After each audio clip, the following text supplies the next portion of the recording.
It's never too early to start saving for college, but just how and when should you do it? Joining us with some strategies is Jason Bottenfield, Managing Director at Steward Partners. Jason, welcome to the show, and thanks for being with us. I know you brought a few different strategies with you. I want to start with one I employed with my children, and that is opening up a state-sponsored 529 plan. Tell us some of the benefits there and some pitfalls that we should be aware of. Yeah, no, thank you for having me. With the state-sponsored 529 plans, those are pretty widespread. And I think right now with a lot of the conversations going on with inflation and potential, taxes rising, and there's some benefits that are inside of those. So that's a unique area that a lot of people, hear the term, but they forget the 529 and they mess up, what it is. But there's other plans that are out there. But like you said, what you're deploying right now with the 529 is widely used, and I do think is the best option right now, depending on your circumstances. There could be some unique options for other people that are looking to save for education, but you have to be very specific on what you're looking for. Is opening a 529 plan up immediately once your child gets their Social Security number the way to go if you can do it?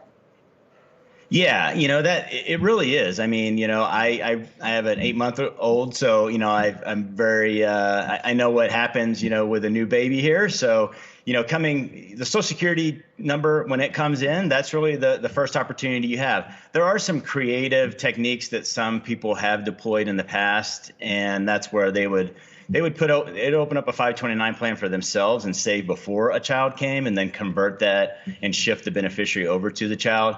But I'd like to kind of keep it simple here. Don't get too complicated with it. As soon as you get that Social Security number, let's start putting a little bit of money in there. It doesn't matter how much it is. You're not really, there's not really minimums to it. So let's get $100 in there a month, $50 a month, or just $100 a year. Start now, because that compounding and tax advantage growth is just going to be, it's the eighth wonder of the world. I mean, you don't want to give it up. I like the way you put it. That's true. I'm wondering if you favor an age-based 529 approach, because I know when you open it, you can choose one that will they'll change the balance of the portfolio as your child gets closer to needing that money, or do you like sort of a static portfolio allocation? Yeah, there's a lot of other plans out there like I was kind of talking about, but just sticking to the 529 plan, it is restricted on the investments that you can get into.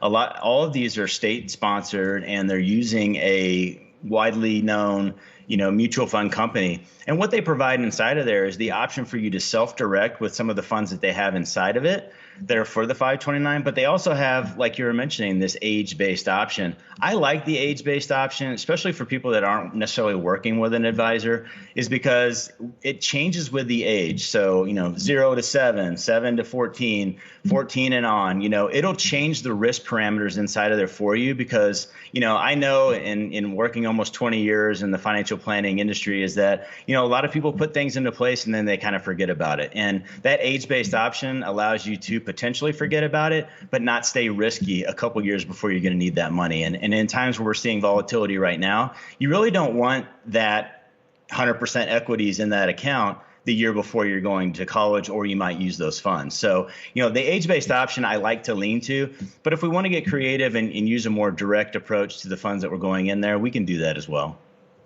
All right, let's get to, in the time we have left, some other ways folks can save for college outside of the 529s. You mentioned child savings accounts and also something called tuition promise funds. Tell us briefly about those. Yeah, so I'll start with the tuition promise funds. Texas has one. A few states have these, and basically it's essentially based underneath the wrapper of a 529, but you put in X amount of dollars up front, lump sum, or you can do a monthly addition to it, and it'll basically prepay 4 years of tuition. So that's the prepaid option. Some states have it. You got to really check your state where you're at. Using kids' savings accounts as an alternative, or also as a prelude to getting kids involved into investing, is a way that I like to use those accounts. Those are Minors Act accounts, and they're actually in their name. There is some savings on the income that's generated out of there, but it allows you to pick some direct individual stocks and maybe some ETFs or funds, but it gets the kid more engaged into investing. And I think that's good because they don't get it in school. but you can also use that money for anything for them, i.e. education.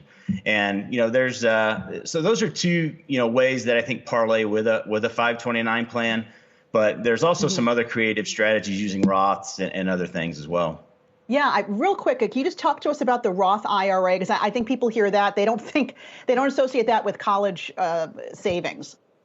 Yeah, it's a little unique. You have to be very specific in that the child needs to have income. So there are a lot of our clients that are small business owners, and their kids may start to work a little bit in the company. So you can start to fund some of these accounts, for them. But there's some unique options. Some people use a Roth IRA for themselves and then take the money out and use it for education. I wouldn't do that necessarily. I'd rather you keep that Roth IRA money that's in your account, because it is a great strategy. And if you can get the money in there, you should leave it in there and not use it for your kids' education. You should look at other strategies for that. All right. Lots of different ideas there for people to ponder. But whatever you do, put something away as soon as you can. Absolutely. As you say, take advantage of that compounding. All right. Jason Bottenfield, Managing Director there at Steward Partners. Thanks so much. Karina? Okay, and coming up, crypto is continuing its bumpy ride. So why are some people asking to get paid in digital currency?